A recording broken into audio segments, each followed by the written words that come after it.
Hi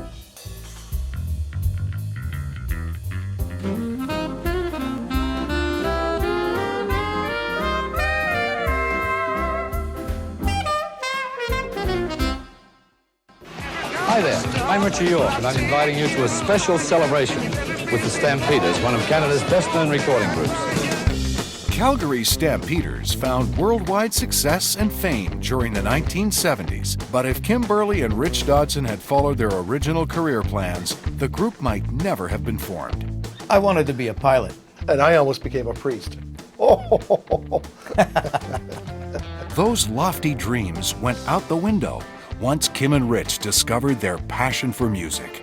My mother broke down and bought me a nice little guitar. I heard Walk Don't Run on a jukebox, and I thought, wow, this is for me. I think I want to be a guitar player. I was a teenager, and I remember sneaking into the grandstand show at the Calgary Stampede, and there in the lights was this young guys, a trio, and one guy had drums, and there was a stand-up bass player and an accordion player, and they were singing, and they were in the light, and man, those drums just went whoosh. And I watched the kid playing drums. I'd never seen anybody play live before, and I thought, I really liked that. I walked away thinking about drums, and then I saw another kid at a community hall with a little set of drums, and I stood beside him and watched his hands and his feet, and I thought, I can do that.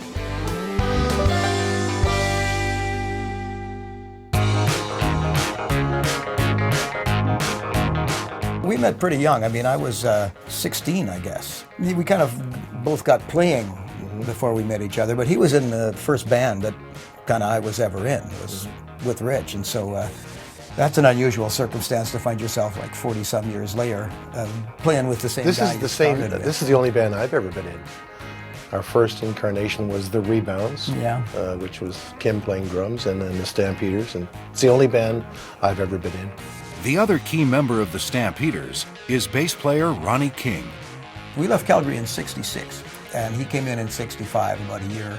It took us quite a few months to crowbar out the other guitar player that we had in the band, and when finally we coaxed him to leave, Ronnie came in.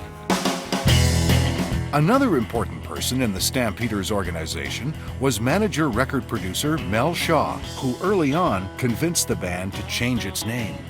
Mel came up with that name, and he came down to the rehearsal. We were rehearsing in my mother's house in the basement, and he says, I've got financing for us. We're going to go to England.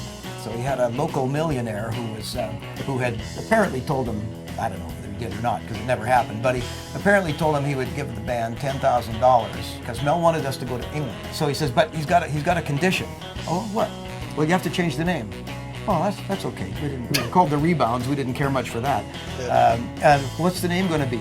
And Mel kind of looked around, and he looked at me, and my face went kind of dark, and I said, not the Stampeders, Mel. Don't tell me this. Yes, I said it. And as far as I was concerned, it was the worst name we could ever be called. But then again, there was $10,000. So we never got the money, but we got the name. I'm good with it now.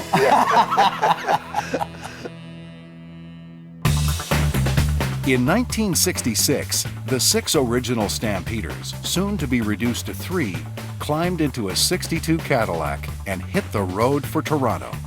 When we came to Toronto, I mean, we made some big moves. It was a really unusual situation. We had to come from Calgary and get in this old beat-up Cadillac and drive to Toronto with Mel's family and 6 guys in the band at the time, and 2 kids, and exhaust fumes coming up through the back seat. And, we could have been nuclear physicists if that hadn't happened.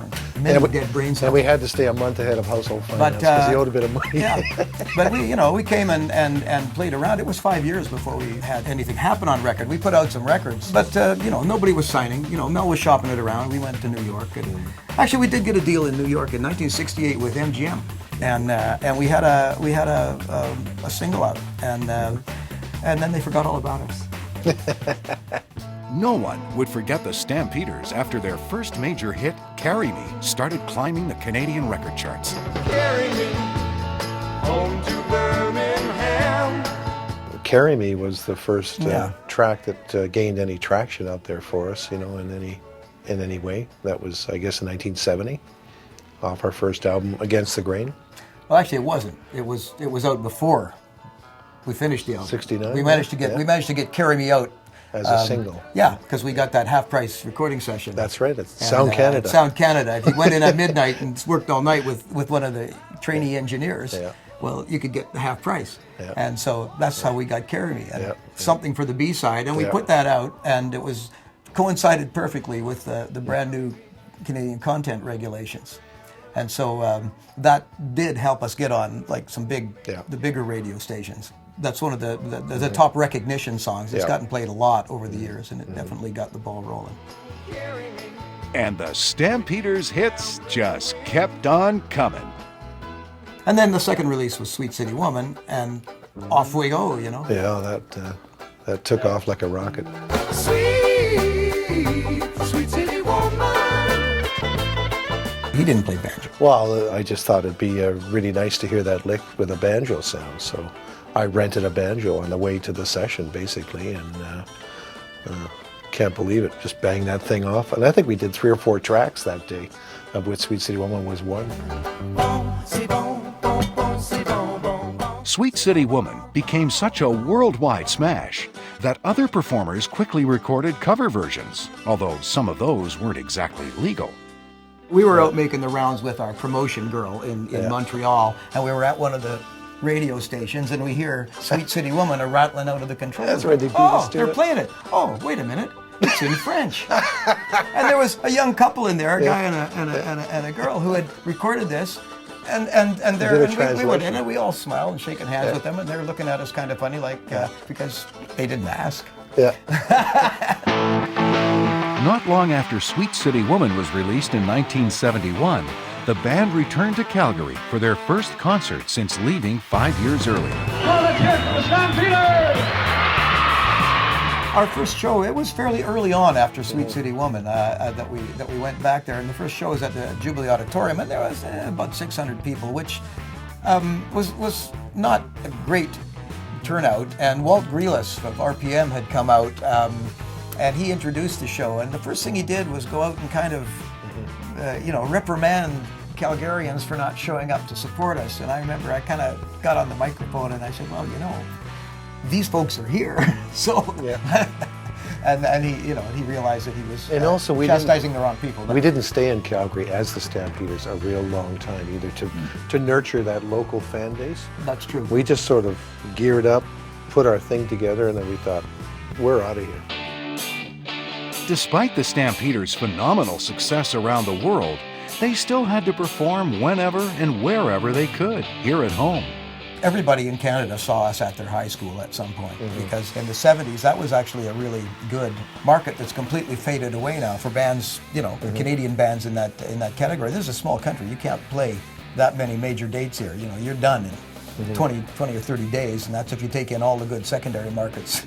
So we played every high school in Canada. We would come from, 2,000 high school kids. Was it Philadelphia for 18,000 people with Robin Trower, and then the next night we were at West Hill Collegiate. That's how crazy it was. Yeah. In 1975 and 76, "Hit the Road Jack" became another Stampeders worldwide hit. The song featured legendary American disc jockey Wolfman Jack. Hit the road, Jack, and don't you come back no more, no more, no more, no more. Hit the road, Jack, and don't you come back no more. We had did the Sarasota Song Festival in New York. Saratoga Springs Song Festival, that's right. Wolfman Jack was, I guess, hosting that. He was a part of that. And Ronnie had met Wolfman at that. Ronnie met him at the airport, and Ronnie had some pot, and Wolfman didn't. And it was a relationship made in heaven. Okay. And they went on they became pals. So when we needed, I don't know where the idea came from to put Wolfman on it. I think maybe it was Ronnie's idea. Ronnie was imitating Wolfman Jack for a that's joke. right, Because that's it was right, Hit the yeah. Road Jack. And Mel says, well, why don't we just phone Wolfman? Maybe he might want to be on it. So they called him up in L.A., and Wolfman said, right on, bring the tapes down, let's do it. After more than a dozen years with the Stampeders, Rich Dodson left to focus on his own company, Marigold Productions. Well, we'd been doing it for 13 years. I mean, it was, and I've always enjoyed the recording studio record production thing. I always wanted to dabble in that, so I just thought it'd be fun to try something different for a few years. And I knew at some point we'd probably get back together. Kim and Ronnie kept the band going for several years, then went their separate ways until the early 1990s, when all three original members reformed for a television reunion program. When we first kind of got back together back maybe 15 years ago or something in the 90s, at one show doing the autographs afterwards, and about a 13-year-old girl was there, and she was giggly and she was excited, and she said to me, "Oh, I'm so excited to get your autograph. I never thought I'd get to see you while you were still alive." By the way, the Stampeders' name wasn't the only thing Kim Berly objected to over the years. Along with the Stampeders, we hated two things: the name and the hats. He stuck with the cowboy hat a long time after Ronnie and I had chucked him. On behalf of all of my musical colleagues since the beginning, Van Lewis, B.J. Lyttle, Grace Holiday, Rich Dodson, Kim Berly, Mel, Fran, Dave and Susan Shaw, and all the other musicians from the Stampeder expansion years, we thank you very, very much. The reason that this still kind of is fun is because we're the best of friends. And it's really something to be working with guys that you've been pals with for 40 years.